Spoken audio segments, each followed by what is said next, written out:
Admiral Krell's 3 hearts stopped beating simultaneously. Not literally, of course.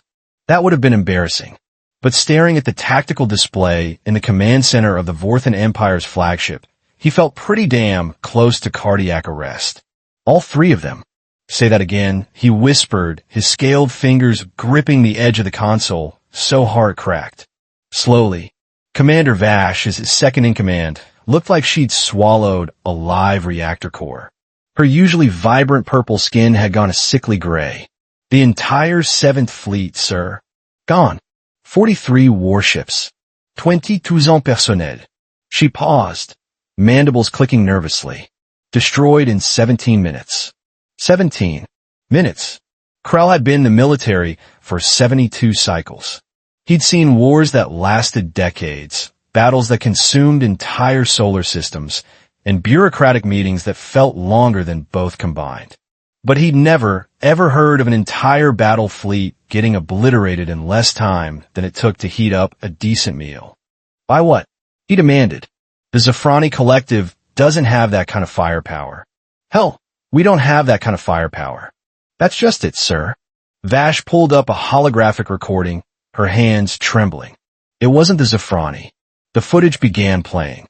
Standard engagement protocol at first.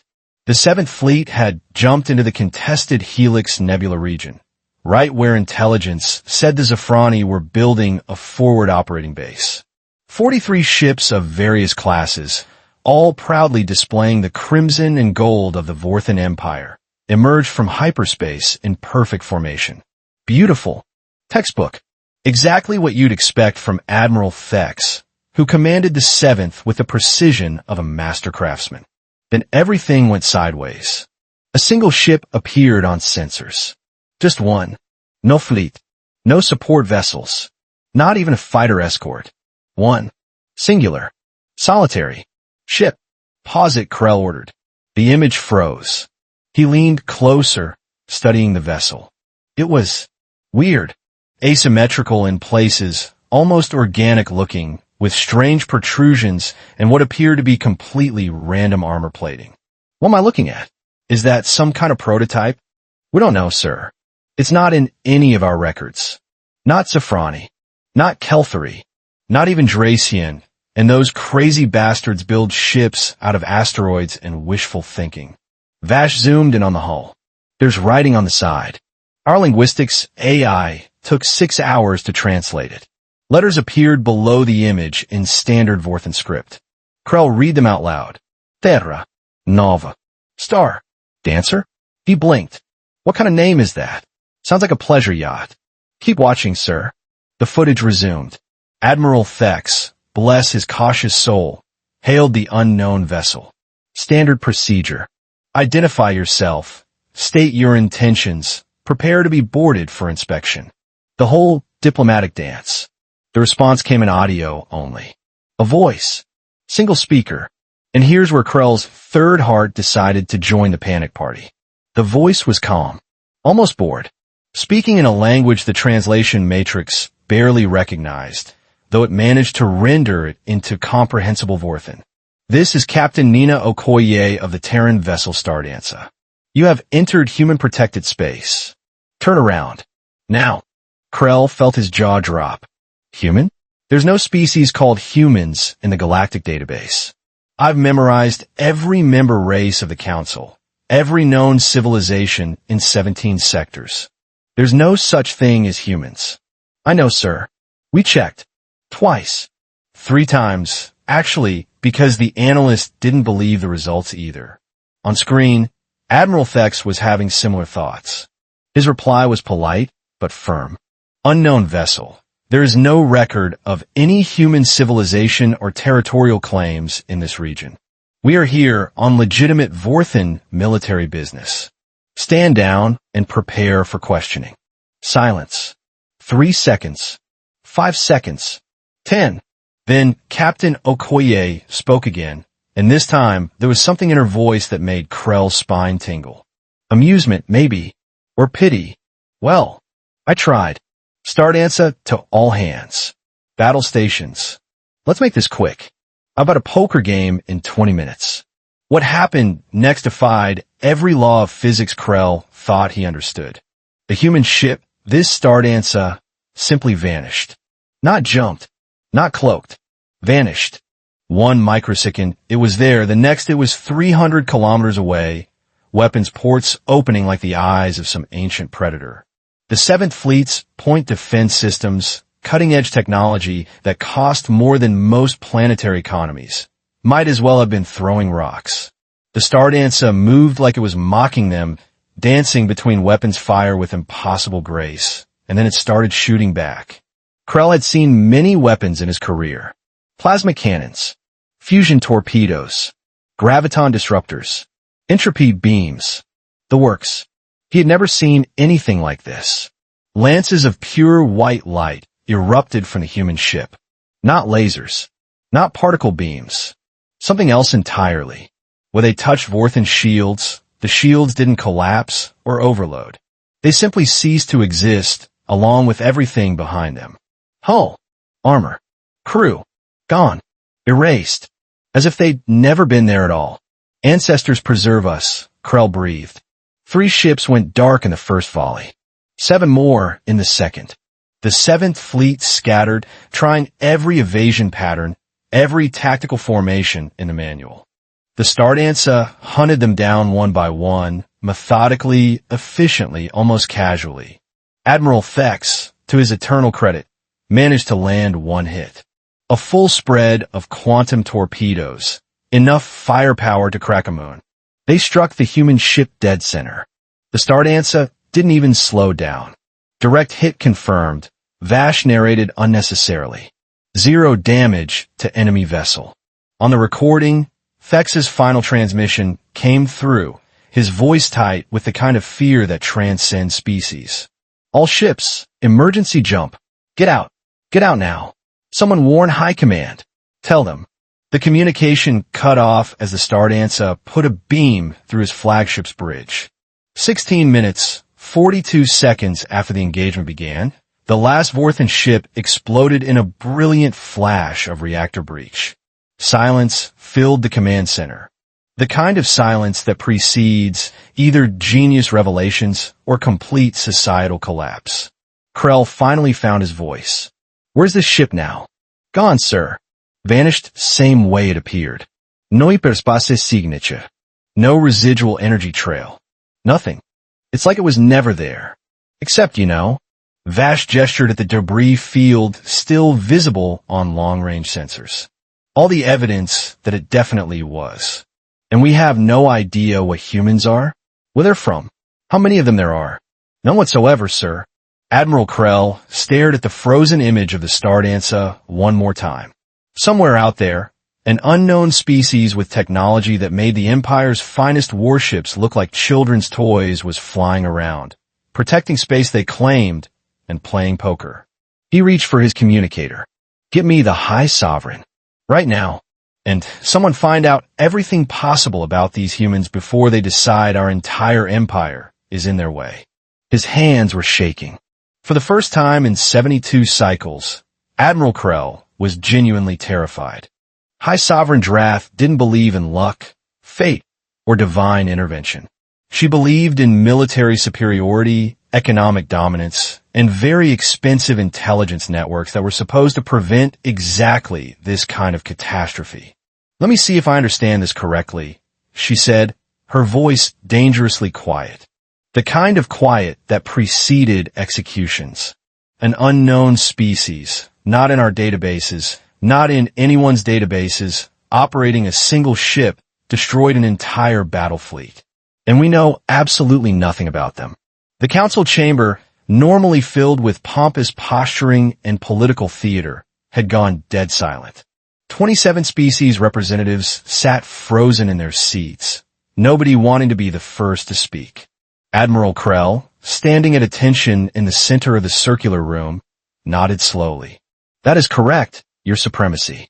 Wonderful. Fantastic. Absolutely magnificent. Drath's sarcasm could have cut through hull plating. She turned to Minister Cora, head of Galactic Intelligence. You, explain to me how an entire civilization escaped our notice. We've mapped 17,000 star systems. We have spy satellites in sectors we don't even officially know exist. How? Cora, a four-armed being whose species prided themselves on information gathering, looked like she wanted to melt into the floor. We're investigating every possibility, your supremacy. Perhaps they're from outside our explored regions. Perhaps they developed faster-than-light travel recently. Perhaps you're all incompetent. Drath stood, her imposing frame casting shadows across the chamber. Show me the footage again. The holographic display activated, replaying the Stardancer's systematic dismantling of the 7th Fleet. Even on the second viewing, it was horrifying. Those white beams, whatever they were, didn't just destroy ships. They unmade them. Fundamental forces of nature seemed to take a coffee break when that weapon fired. Pause on the ship, Drath commanded. The image froze. Enhance the hull markings. The resolution increased, showing details invisible to the naked eye. Strange symbols, mathematical notations, and there, barely visible near what might have been a docking port, a small emblem. A blue sphere with green continents and white clouds. That's a planet, observed Counselor Vren, the elderly diplomat from the Karath cluster. They're advertising their homeworld on their warship. Either they're supremely confident or supremely stupid. I'm betting on confident, Krell muttered.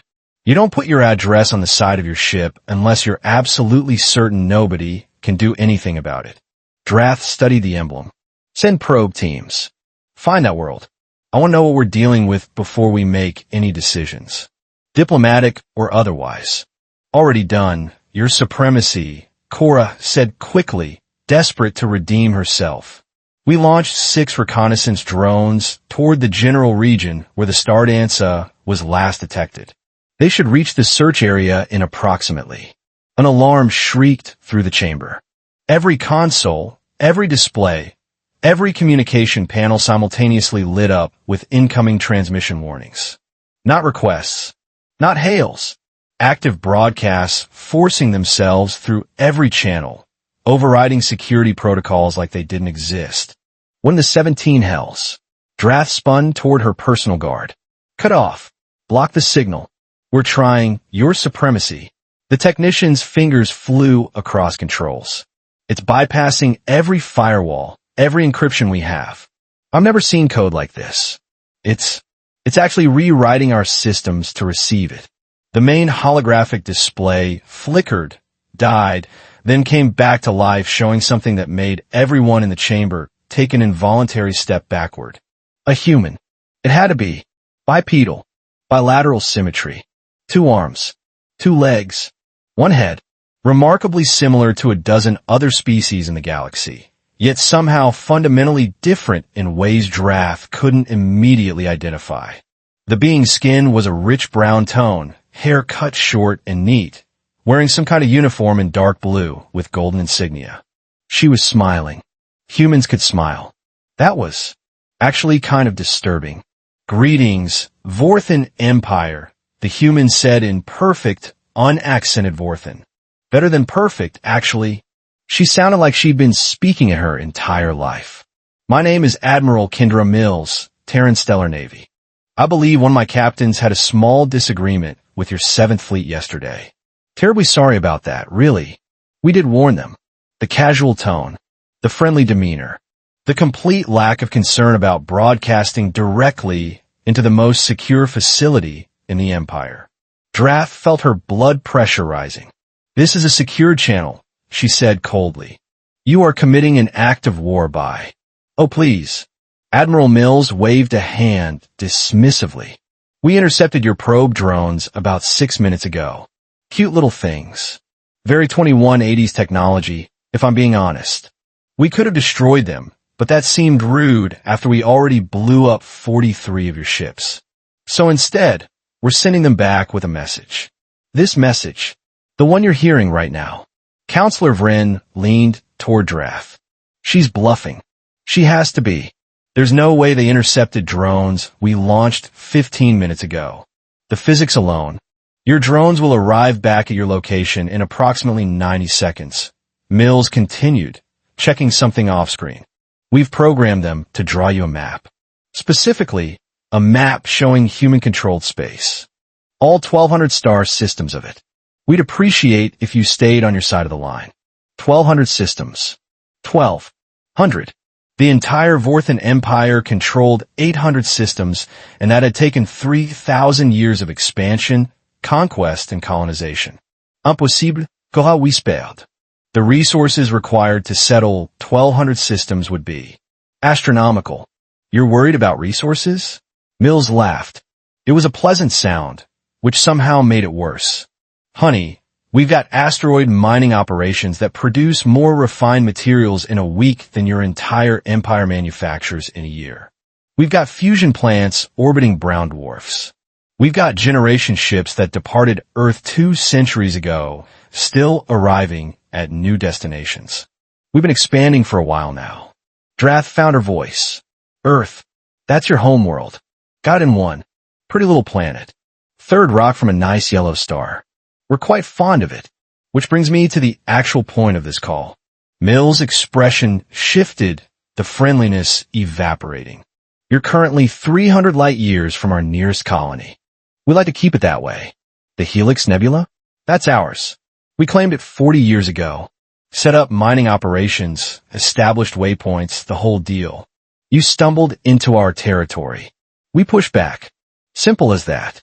You attacked without provocation. Krell shouted, unable to contain himself. We had the right to defend. Admiral Krell, is it? Mills fixed him with a stare that could have frozen hydrogen. Captain Okoye gave Admiral Thex every opportunity to turn around. He chose violence. She obliged him. Don't confuse your aggression with our response. Drath stepped forward, drawing herself to full height. And if we choose not to recognize your territorial claims, what then?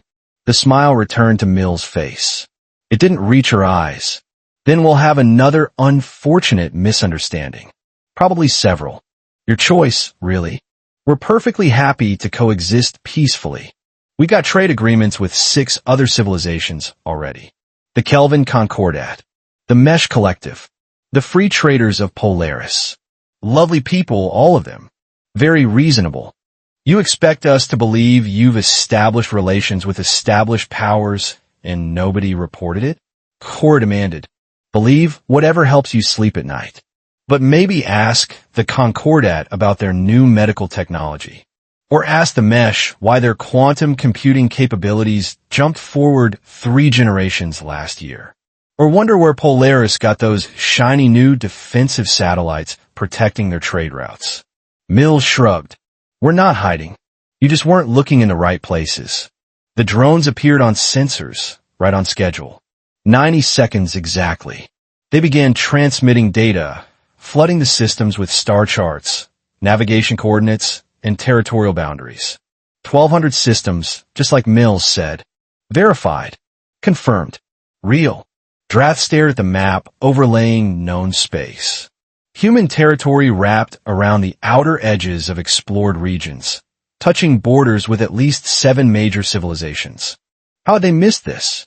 What do you want? She asked finally. Really? Same thing everyone wants. Safety. Prosperity. Maybe a little respect. Mills leaned back in her chair. Look, we get it. You're a big empire. Lots of ships. Lots of guns. Very impressive. But here's the thing about humans. We've been fighting each other for 10,000 years. We've perfected warfare on every level from fistfights to planet crackers. We've built weapons that terrify us. We've created artificial intelligence that makes us question what consciousness even means. We've survived ice ages, asteroids, pandemics, world wars, and reality television. She paused, letting that sink in. So when we say stay out of our space, we mean it. Not because we're afraid of you. Because we're trying to be polite. Her expression hardened. The Stardancer was us being polite. You don't want to see us when we're not. The transmission ended. Just cut off, leaving the council chamber in stunned silence. Drath looked at the star map, still hovering in the center of the room. 1,200 systems. Advanced technology. Established trade relations. Military capabilities that made their best warships look primitive. And they'd just been politely told to stay in their lane. Cancel all military operations near the Helix Nebula, she said quietly. Immediately. And someone get me the Kelvin Concordat's ambassador. Apparently, we need to have a conversation about our new neighbors. Admiral Krell cleared his throat. And if they violate our space, your supremacy? Drath was silent for a long moment, staring at the image of Earth displayed on the screen. That little blue marble, home to creatures that casually destroyed battle fleets and delivered warnings with smiles. Then we apologize profusely and hope they're still in a polite mood, she said. Because I really don't want to see what impolite looks like. Nobody argued. Somewhere, many light years away, Captain Nina Okoye sat down at her poker table, shuffled the deck, and dealt the first hand. Humans had arrived. The galaxy would just have to adjust. So what did you think? Did this story surprise you? Let me know your thoughts in the comments below. If you enjoyed this sci-fi story, please hit the like button. It really helps the channel grow. And don't forget to subscribe for more mind-blowing science fiction stories every week. Turn on the notification bell so you never miss an upload. Thanks for watching, and I'll see you in the next story.